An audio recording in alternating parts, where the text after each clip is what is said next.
And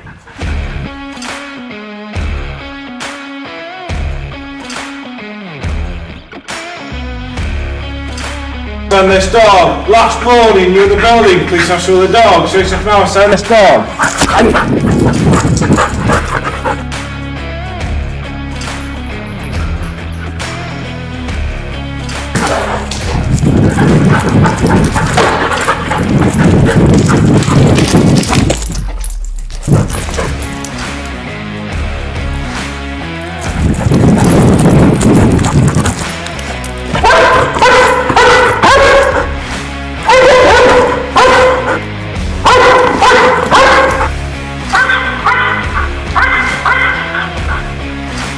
Look, just wait for the inside, just grab the